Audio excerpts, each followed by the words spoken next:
आज हम लोग सॉल्व करने वाले हैं क्लास 10 का चैप्टर 6 और इसकी एक्सरसाइज 6B को सॉल्व करेंगे। और एक्सरसाइज 6B के क्वेश्चन नंबर आज हम लोग करने वाले हैं 26 है। देखो यहाँ पर जो क्वेश्चन 26 है ये कह रहा है if 3 consecutive vertices of a parallelogram ABCD are ABC find the fourth vertices of D vertex of D। Question कह रहा है कि हमारे पास ना 3 कॉन्सिक्यूटिव वर्टिसेस हैं पैरेललोग्राम के। एक पैरेललोग्राम है और उस पैरेललोग्राम की जो वर्टिसेस हैं वो 3 हमें गिवन है, चौथी यहाँ पर वर्टिसेस हमसे पूछी गई। तो क्वेश्चन बहुत सिंपल है, सॉल्व कैसे करेंगे इसको समझने से पहले थोड़ा सा पैरेललोग्राम के बारे में समझ लो, क्योंकि अगर पैरेललोग्राम समझ लिया ना तो इसको आप इजिली सॉल्व कर लोगे। देखो यहाँ पर ये पैरेललोग्राम आपको दिख रहा है, यहाँ पर हमने ABCD नाम लिख दिया। हमें क्या फाइंड करना है, ये D वाला फाइंड करना है। इसको हम लोग बोल देते हैं ये A, B है, ये हमने मान लिया थोड़ी देर के लिए। इतनी बात क्लियर है। अब ये हम लोग फाइंड कैसे करेंगे, देखो ये हमारा पैरेललोग्राम है तो हमें पता है कि भैया पैरेललोग्राम की जो हमारे पास डायगोनल होती है ना वो एक पॉइंट में आपस में इंटरसेक्ट करती है। अब जिस पॉइंट में वो इंटरसेक्ट करती है ना वो उन दोनों का मिड पॉइंट होता है, ठीक है। अब मिड पॉइंट में इंटरसेक्ट कर रही है और मान लो मिड पॉइंट की जो भी वैल्यू होगी ना, अगर इस डायगोनल की बात करें, इस डायगोनल की जो मिड पॉइंट की वैल्यू होगी वही होगी इस डायगोनल के मिड पॉइंट की। मतलब कहने का ये दोनों का ये सेम होता है, ये पॉइंट क्लियर है। तो हम लोग क्या करेंगे, सबसे पहले ये पॉइंट निकालेंगे, फिर उसकी हेल्प से हम लोग निकाल लेंगे क्या A और B की वैल्यू। कैसे निकालेंगे ये देखो, यहाँ पर अगर हमने डायगोनल ले लिया BD तो BD डायगोनल में हमने देखा कि D तो हमें पता नहीं, तो इस डायगोनल की हेल्प से हम लोग ये मिड पॉइंट तो निकाल ही नहीं पाएंगे। तो हम लोग क्या करेंगे, यहाँ पे लेंगे AC डायगोनल। AC डायगोनल की हेल्प से हम लोग सबसे पहले यहाँ पर निकालेंगे इसका मिड पॉइंट। यहाँ पर सबसे पहले हम लोग लेट करेंगे, लेट D यहाँ कर दिया A, B be the fourth vertex, be the fourth यहाँ कर दिया फोर्थ वर्टेक्स, ठीक है। इतनी बात क्लियर हो गई, ये हमने लेट कर लिया। चलो अब हमने ये लेट कर लिया तो हम लोग क्या करने वाले हैं, अब जो ये AC दिख रहा है ना AC, इस डायगोनल से हम लोग निकालेंगे इसका मिड पॉइंट। और मिड पॉइंट निकालने का जो फॉर्मूला होता है ना वो हम लोग यहाँ पर लिख देते हैं। ये हो जाएगा हमारे पास x1 प्लस यहाँ पर कर दिया x2 डिवाइड में हो गया 2, ये हो जाएगा हमारे पास y1 प्लस y2 और डिवाइड में हो जाएगा हमारे पास 2।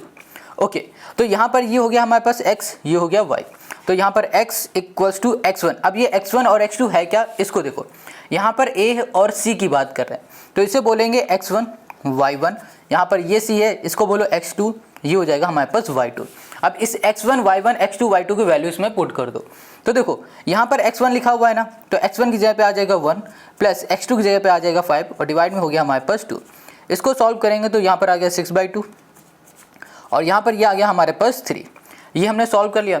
ऐसे ही अब इसको ले लो y वाले को, तो y इक्वल्स टू हो जाएगा हमारे पास y1 प्लस y2। अब y1 ये है y2 ये है, तो यहाँ कर दिया -2, बीच में हो गया प्लस 10 बाई यहाँ पर हो गया 2 इक्वल्स टू आ गया बस 8/2 और इसको सॉल्व करोगे तो यहाँ पर आ गया हमारे पास 4। तो देखो यहाँ पर हमने x और y निकाल लिया, तो जो हमारा ये मिड पॉइंट होगा ना, ये मिड पॉइंट ये हो जाएगा हमारे पास 3,4 हो जाएगा, ठीक है। और इसका कोई भी नाम ले लो, इसको बोल देते हैं हम लोग O। तो यहाँ पर हो जाएगा हमारे पास O, ये हो गया हमारे पास इस डायगोनल का मिड पॉइंट जो कि हो गया 3,4। अच्छा यहाँ पर एक चीज़ याद रखना, हमेशा फिर से हम बता रहे हैं कि अगर इस डायगोनल का जो ये मिड पॉइंट है जहाँ पर ये दोनों आपस में इंटरसेक्ट कर रहे हैं तो ये समझ लो कि ये दोनों का ही 3,4 होगा। इस डायगोनल का भी 3,4 होगा और इस वाले डायगोनल का जो मिड पॉइंट होगा वो भी 3,4 होगा, क्योंकि ये दोनों आपस में इंटरसेक्ट करते हैं अपने मिड पॉइंट पर ही। इतनी बात क्लियर हो गई। चलो तो हमें पता चल गया कि भैया ये जो पॉइंट निकला ना ये 3,4 है। तो अब हमें ये मिल चुका है और हमें ये भी अब पता है। अब हम लोग इसकी हेल्प से ये निकालेंगे। कैसे करेंगे ये देख लो। यहाँ पर हम लोग आते हैं किसमें, BD पर। यहाँ लिखा B, ये हो गया हमारे पास D। अब ये BD हमारा क्या है, ये भी मिड पॉइंट है, तो इसमें हम लोग फॉर्मूला यूज़ कर देंगे x1 y1 और x2 y2 वाला। यहाँ लिख देंगे x1 प्लस x2/2 और यहाँ कर दिया हम लोग y1 प्लस y2/2 कर दिया। इतनी बात क्लियर हो गई। अच्छा अब यहाँ पर हमारे पास हो जाएगा x इक्वल्स टू x1, यहाँ कर दिया प्लस x2/2 और यहाँ पर हो गया हमारे पास y equals to y1 plus y2/2। ये फॉर्मूला होता है, ये x होता है ये y होता है, ठीक है। अब इसमें हमें वैल्यू को पुट करना है। b हमारे पास क्या है, देखो b हमने यहाँ पर लिख दिया, ये हमारे पास 3,6 है और d हमने अभी लेट किया हुआ है, d हमारे पास क्या है A, B है। तो यहाँ पर x1 हमारा ये हो गया, y1 ये हो गया, x2 हमारे पास ये हो गया, y2 हमारे पास ये हो गया। यहाँ पर x1 हमारे पास 3 है, बीच में प्लस x2 हमारे पास A है, डिवाइड में आ गया 2। अब यहाँ पर y1 हमारे पास B है 6 है और y2 हमारे पास B है, डिवाइड में हो गया 2। अब ये x और ये y है क्या, ये x y होता है मिड पॉइंट। क्या होता है, मिड पॉइंट। इस डायगोनल का जो मिड पॉइंट है ना, ये x हो गया, ये y हो गया। तो x हो गया हमारे पास 3, y हो गया हमारे पास 4, तो ये हो गया हमारे पास 3, यहाँ पर हो गया हमारे पास 4। Got it. अब ये इधर चला जाएगा, 3 2 6 हो गया, 6, ये प्लस का इधर आ जाएगा माइनस का 3 इक्वल्स टू a। यहाँ पर हमें a क्या मिल गया, 3 मिल गया। तो a की वैल्यू हमने यहाँ पर 3 निकाल ली है। अब b में आ जाओ, 4 2 8 हो गया, ये 6 प्लस का इधर आ जाएगा माइनस का 6 इक्वल्स टू हो गया हमारे पास b। इसको सॉल्व करोगे 2 इक्वल्स टू b, तो हमें यहाँ पर b की वैल्यू क्या मिल गई, 2 मिल गई। हमें a और b तो फाइंड करना था, तो हमने यहाँ पर a फाइंड कर लिया 3 है, b हमने फाइंड कर लिया हमारे पास 2 है। तो यहाँ लिख देंगे कि हमारे पास जो 4th वर्टिसेस थी या फिर बोलो वर्टेक्स था, वो है हमारे पास 3, 2। बस यही फाइंड करना था और यही हो गया हमारे पास इस क्वेश्चन का सोल्यूशन। तो लिख देंगे डी, यहाँ कर दिया the 4th vertex is this. बस क्वेश्चन नंबर 26 हमारा सॉल्व हो गया। समझ में आ गया ना, बहुत सिंपल। अगर नहीं आया कोई दिक्कत तो कमेंट करके पूछो। अब आते हैं क्वेश्चन नंबर 27 पर। अब यहाँ पर देखो जो क्वेश्चन 27 है, ये कह रहा है in what ratio does y axis divide the line segment joining the points this and this. Question कह रहा है कि भैया ये जो 2 पॉइंट है ना, ये एक लाइन पे बन रहा है और इन 2 पॉइंट को बीच से डिवाइड कर रहा है एक वाई एक्सिस, और ये वाई एक्सिस किस रेशियो में डिवाइड कर रहा है ना, ये हमें यहाँ पर बताना है। ठीक है, क्वेश्चन समझ में आ गया। हमें यहाँ पर पता लगाना है कि ये जो वाई एक्सिस है, ये इस लाइन को किस रेशियो में डिवाइड कर रहा है। हमें क्या चाहिए, हमें रेशियो फाइंड करना है। और जब कभी भी रेशियो हमें फाइंड करना होता है तो हम लोग यूज़ क्या करते हैं, सेक्शन फॉर्मूला यूज़ करते हैं रेशियो फाइंड करने के लिए। तो यहाँ पर जो गिवन है हमने वो लिख लिया है और साथ में हमने सेक्शन फॉर्मूला का फॉर्मूला लिख लिया, सेक्शन फॉर्मूला ही लिख लिया। ठीक है, अच्छा एक बार और इसको समझ लो। क्वेश्चन कह रहा है एक ए पॉइंट ये है, बी पॉइंट ये है, इसको वाई एक्सिस डिवाइड कर रहा है, किस रेशियो में कर रहा है ये हमें फाइंड करना है। रेशियो को हमेशा हम लोग एम और एन मानते हैं। ठीक है, इसका मतलब क्या हो रहा है, हमें एम और एन फाइंड करना है। अब देखो ये जो पॉइंट है ना, ये वाई एक्सिस पे बन रहा है। हमने हमेशा बताया कि अगर वाई एक्सिस में हमारा पॉइंट बनता है तो एक्स हमारा क्या हो जाता है, 0 हो जाता है। तो मान लेते हैं ये जो पॉइंट है इसका नाम है हमारे पास P, और बोल दिया ये बन रहा है हमारे पास 0, y, कुछ इस पॉइंट में बन रहा है। इतनी बात क्लियर हो गई, ये समझ में आया ना। ये निकालना ही बहुत इंपॉर्टेंट है, अगर ये नहीं निकाल पाओगे ना तो ये क्वेश्चन नहीं सॉल्व होगा। फिर से समझ लो, क्वेश्चन ने कहा है कि भैया यहाँ पर ये जो लाइन है, इस लाइन को डिवाइड कर रहा है, वाई एक्सिस से डिवाइड कर रहा है। हमने बताया कि अगर वाई एक्सिस में कोई भी हमारा कोऑर्डिनेट बनता है तो उसमें जो हमारे पास x होता है ना, वो 0 हो जाता है और y हमेशा y रहेगा। इतनी बात क्लियर है। तो इस तरीके से हमने क्या बना लिया, अपना कोऑर्डिनेट बना लिया। Got it. चलो अब इसको सॉल्व कैसे करना है। देखो यहाँ पर सेक्शन फॉर्मूला में हमारे पास 2 फॉर्मूले होते हैं, एक x निकालने का, दूसरा y निकालने का। तो बात आती है क्या दोनों फॉर्मूले की हेल्प से हम लोग इस क्वेश्चन को सॉल्व करेंगे, नहीं, हम लोग सिर्फ x या y किसी भी एक फॉर्मूले से सॉल्व करेंगे। अब किस फॉर्मूले से करेंगे वो देखेंगे। यहाँ पर देखो जो भी हमारा कोऑर्डिनेट डिवाइड कर रहा है इस लाइन को, उसमें देखो आपको किसकी वैल्यू पता है, x वाले की वैल्यू पता है या y वाले की पता है। हमें x वाले की वैल्यू पता है, तो हम लोग x वाले फॉर्मूले की हेल्प से इसको करेंगे सॉल्व। तो यहाँ पर x दिख रहा है ना, इस x की जगह में ये 0 लिख दो, 0 हमने लिख दिया, इक्वल्स टू m, हमें पता नहीं, m को m रहने दो, x2 x1 ये है क्या, ये x1 हो गया, ये y1 हो गया, ये x2 हो गया, ये y2 हो गया। अब यहाँ पर है हमारे पास x2, ये हो गया 3, बीच में हो गया प्लस, हमारे पास हो गया n, x1 हो गया हमारे पास माइनस का 4, डिवाइड में हो गया हमारे पास m प्लस n हो गया, ये हो गया। अच्छा ये m प्लस n हमारे पास दिख रहा है ना, ये डिवाइड में 0 किधर जाएगा तो मल्टीप्लाई में, तो क्या हो जाएगा 0 ही बचेगा। अब यहाँ पर हो गया 3m, यहाँ पर हो गया माइनस 4n हो गया। अब यहाँ पर ना ये माइनस का इधर ले आओ तो प्लस का हो गया 4n, इक्वल्स टू हो गया 3m हो गया। अब ये जो 3 दिख रहा है ये मल्टीप्लाई में, और ये n दिख रहा है ये भी मल्टीप्लाई में।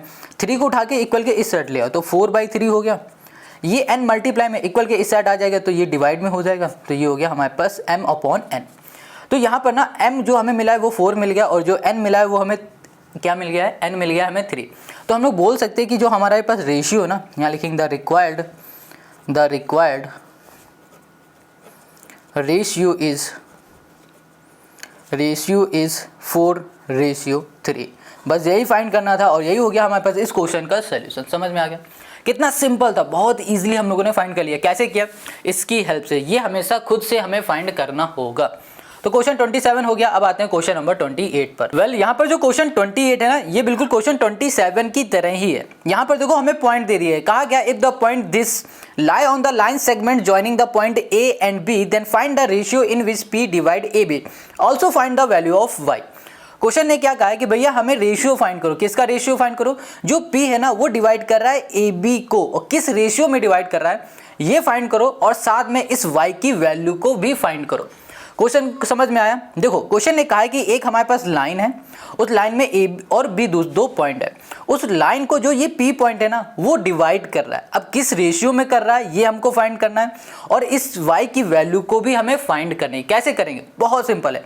जब कभी भी हमें रेशियो निकालना होता है तो हमेशा हम लोग यूज़ करते हैं कौन सा फॉर्मूला? सेक्शन फॉर्मूला हम लोग यूज़ कर लेते हैं। तो यहाँ पर यूज़ करेंगे हम लोग सेक्शन फॉर्मूले को। तो इसे एक बार और समझ लो। देखो यहाँ पर क्वेश्चन ने कहा ये ए पॉइंट है, ये बी पॉइंट है, ये लाइन है, और इस लाइन में कहीं पर ये पी पॉइंट है। मान लो इस जगह पे पी पॉइंट है। अब ये जो ये पी पॉइंट है ना ये इस लाइन को किस रेशियो में डिवाइड कर रहा है ये फाइंड करो। रेशियो फाइंड करना है तो सिंपल सी बात है, हमें क्या लगाना पड़ेगा? यहाँ पर हमें यूज़ करना है सेक्शन फॉर्मूला, और सेक्शन फॉर्मूला हो जाएगा हमारे पास m, ये हो गया हमारे पास x2 प्लस n, ये हो गया हमारे पास x1 upon m plus n हो गया। और ऐसे y की बात करें तो यहाँ पर हो जाएगा हमारे पास m, ये y2 plus n, y1 upon m plus n हो गया, ये हो गया। ठीक है, अब हमें रेशियो फाइंड करना। अच्छा चलो, रेशियो फाइंड करने के लिए हम लोग चेक करेंगे जो ये पी पॉइंट है जो डिवाइड कर रहा होता है, जो पॉइंट डिवाइड कर रहा होता है उसके कोऑर्डिनेट को चेक करते हैं। यहाँ पे लिखा हुआ है 1/2, यहाँ लिखा हुआ है y। हमने देखा ये x की वैल्यू है, ये y की वैल्यू है।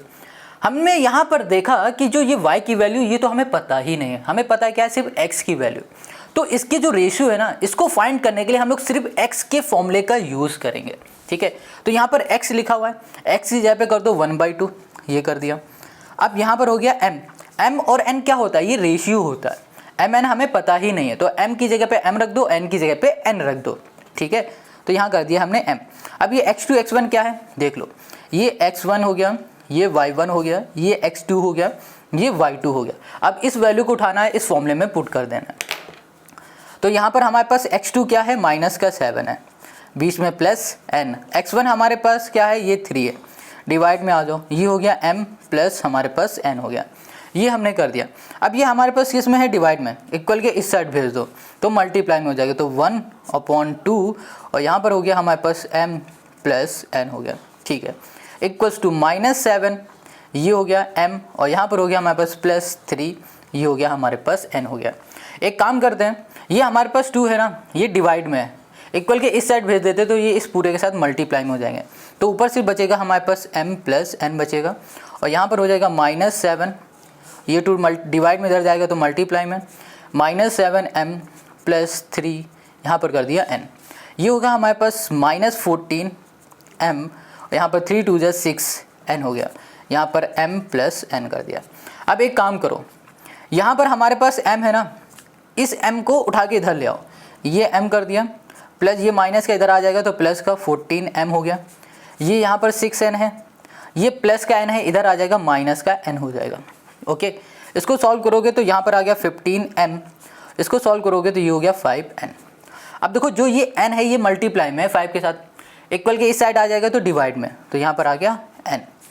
यहाँ पर जो 15 दिख रहा है ना ये किस में दिख रहा है? ये है मल्टीप्लाई में, इक्वल के इस साइड आ जाएगा तो डिवाइड में हो जाएगा। इसको सॉल्व करेंगे तो 5 1 5, 5 3 15, तो हमें यहाँ पर mn की वैल्यू मिल गई है। mn की वैल्यू क्या मिली है? 1/3 मिली। तो इसका मतलब ये हो रहा है कि जो हमारा रेशियो होगा, यहाँ लिख दिया द रिक्वायर्ड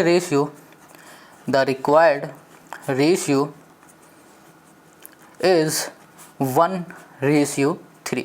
ये हमारा रेशियो आ गया। ठीक है, हमने रेशियो फाइंड कर लिया, और क्वेश्चन ने क्या कहा था कि भैया ये जो y दिख रहा है ना, इस y की वैल्यू को फाइंड करो। ये जो p के अंदर y दिख रहा है ना, इस y की वैल्यू फाइंड करो। अब इस y की वैल्यू को कैसे फाइंड करोगे? तो हमने क्या बताया कि जब भी हमारा जो पॉइंट या फिर बोलो जो कोऑर्डिनेट हमारा डिवाइड कर रहा होता है लाइन को ना, वो होता है हमारे पास x y, यहाँ पर y दिख रहा है, तो हम लोग इस फॉर्मूले की हेल्प से इस y की वैल्यू को फाइंड करेंगे। ठीक है, तो यहाँ पर हम कर देते हैं इसी के बगल में, तो यहाँ पर y लिखा। अब देखो हमें m और n की वैल्यू तो पता चल गई, m है हमारे पास 1, और यहाँ पर क्या है? y2 हमारे पास यहाँ पर 9, तो यहाँ कर दिया 9, बीच में प्लस n हमारे पास है 3, y1 हमारे पास है -5, तो यहाँ कर दिया -5। डिवाइड में आ जाओ, ये हो गया 1 + 3 हो गया, यहाँ पर आ जाएगा हमारे पास 9, 5 3 हो गया 15, यहाँ पर आ गया 4, यहाँ पर आ जाएगा हमारे पास कितना? ओके, ये हो गया -6 और यहाँ पर 4, इसको सॉल्व करेंगे तो -3/2 हमें मिल गया और ये हो गई y की वैल्यू और यही हो गया इस क्वेश्चन का हमारा सॉल्यूशन। तो हमने y की वैल्यू भी फाइंड कर लिया और साथ में हमने रेशियो भी फाइंड करना, यही करना था। तो ये हो गया क्वेश्चन नंबर 28 का आंसर। अब आते हैं क्वेश्चन नंबर 29 पर। Question 29, find the ratio in which the line segment joining the point A and B is divided by x axis, also find the point of division. देखो question ये simple है। अभी हमने question number जो 27 वाला solve किया ना, बिल्कुल वैसे ही ये वाला भी क्वेश्चन सॉल्व होगा। अब कैसे होगा उसको थोड़ा सा समझ लो। क्वेश्चन कह रहा है कि एक लाइन सेगमेंट है जिसमें एक ए पॉइंट है और जो बी पॉइंट है।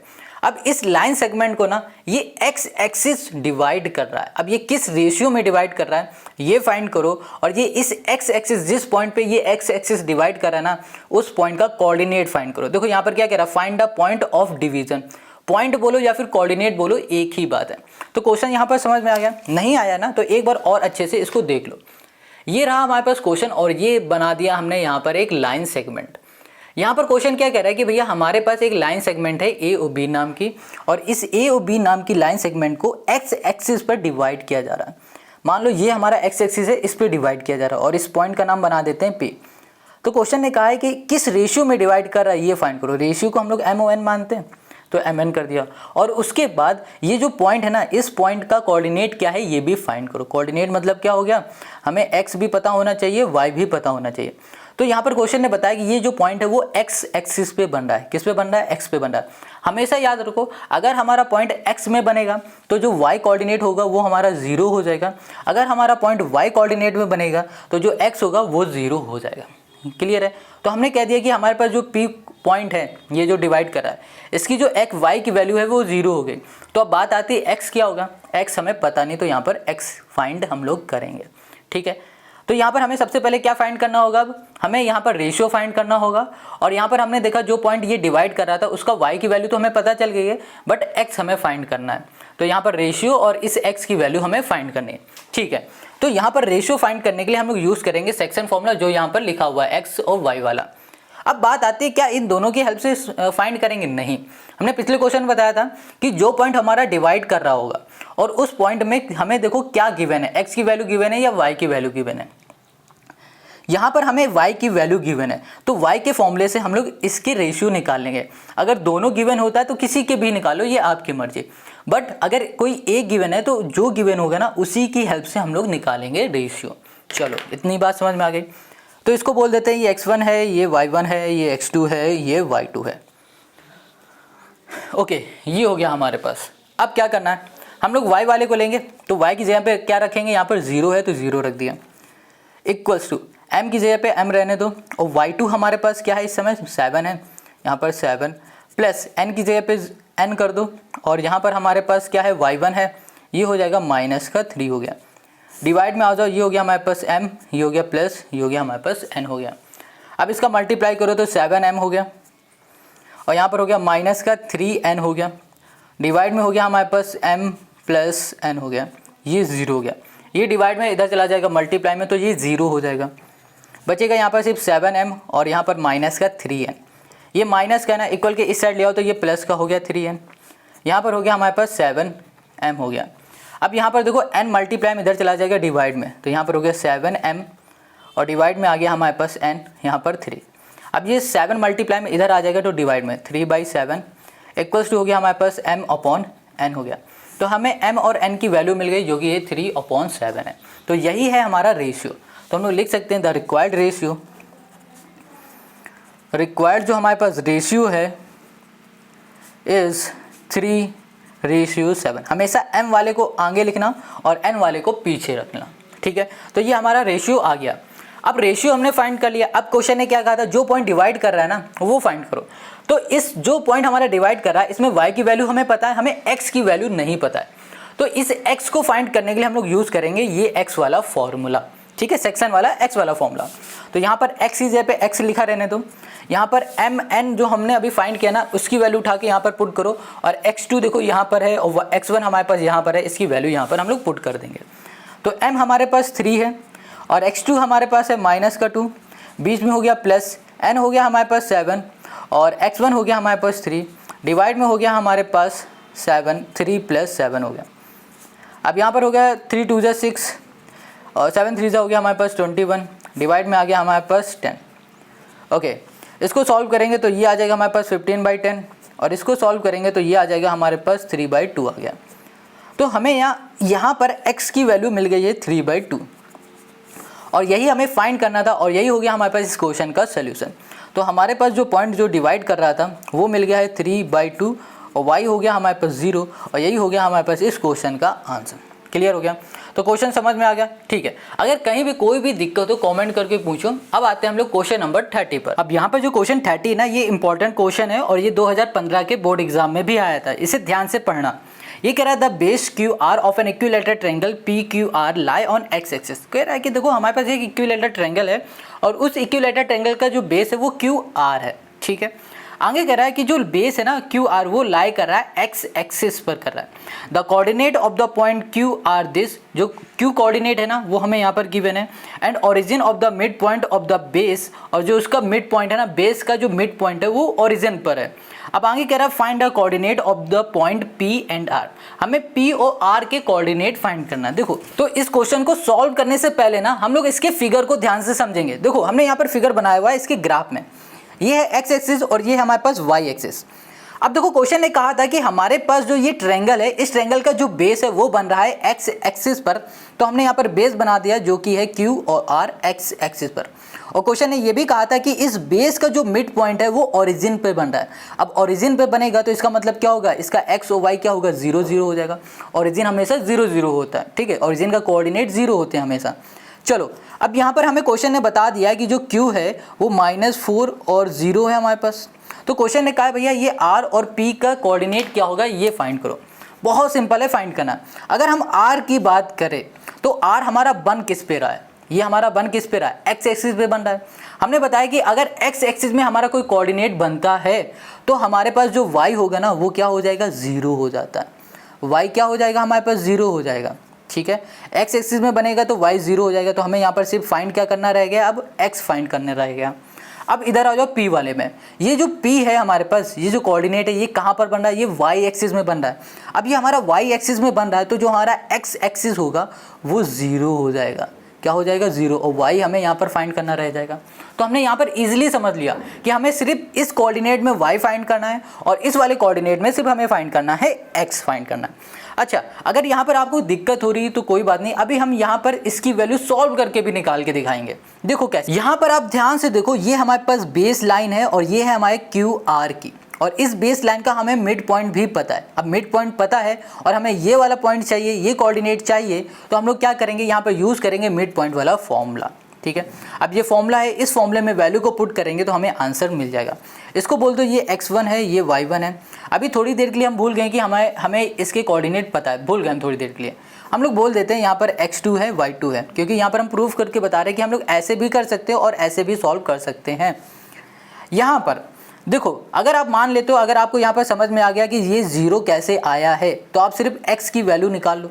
अगर ये 0 नहीं समझ में आया तो इस फॉर्मूले से निकालो। ये होता है x, ये होता है y, होता है ना। चलो, यहाँ पर ये x और ये y आपको दिख रहा है ना, ये क्या है, ये हमारे पास मिड पॉइंट x और y है। ये मिड पॉइंट वाला ये x, ये वाला हमारा y। तो इस x की जगह पे 0 रख दो। यहाँ पर x1 x2 है तो यहाँ पर x1 हमारे पास -4 है और x2 हमारे पास x है और डिवाइड में आ गया हमारे पास 2 आ गया। y की जगह पे फिर से 0 कर दो। अब y1 हमारे पास है 0, y2 हमारे पास कितना है, y है, डिवाइड में हो गया हमारे पास 2।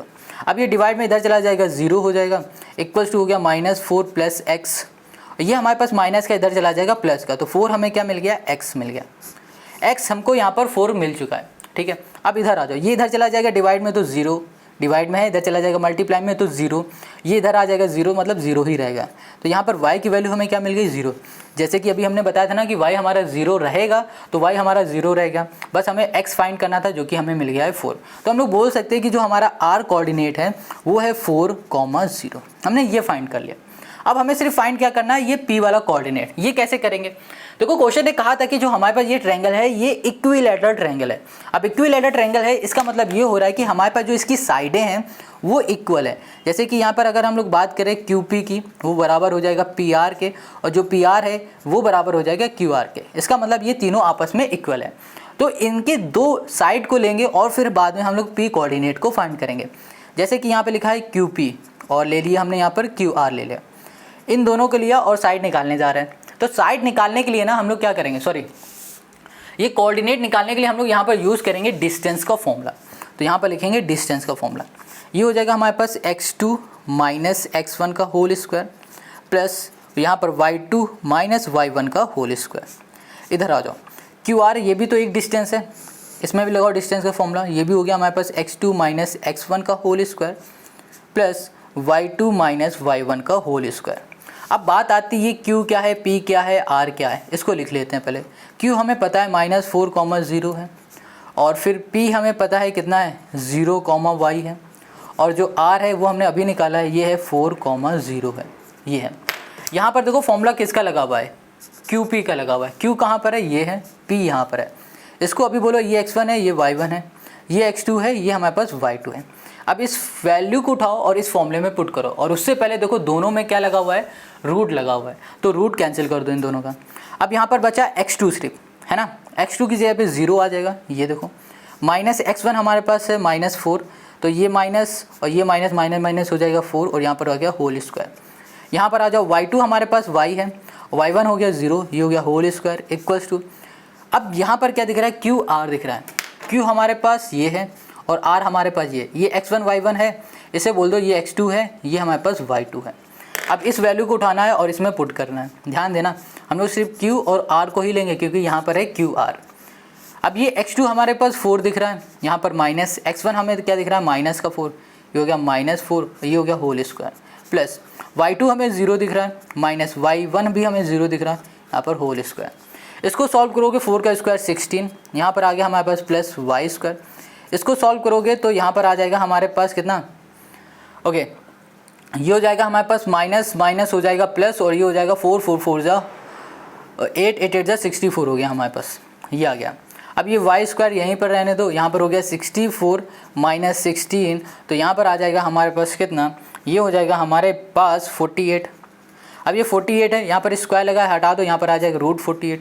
अब √48 को सॉल्व करोगे तो आपको यहाँ पर कितना मिल जाएगा, यहाँ मिल जाएगा 4√3 मिल जाएगा। पता है ये कैसे मिला, यहाँ पर लिख दो 48 और सॉल्व कर लो, मिल जाएगा आपको 4√3, और यही हो जाएगा y की वैल्यू। देखो हमने यहाँ पर x तो 0 पता लगा लिया था, y पता लगाना था, तो यहाँ पर हमारे पास जो p कोऑर्डिनेट हो जाएगा, इधर लिख देते हैं, जो हमारा p कोऑर्डिनेट हो जाएगा वो हो जाएगा 0,4√3, और यही हो जाएगा हमारे पास इस क्वेश्चन का सोल्यूशन।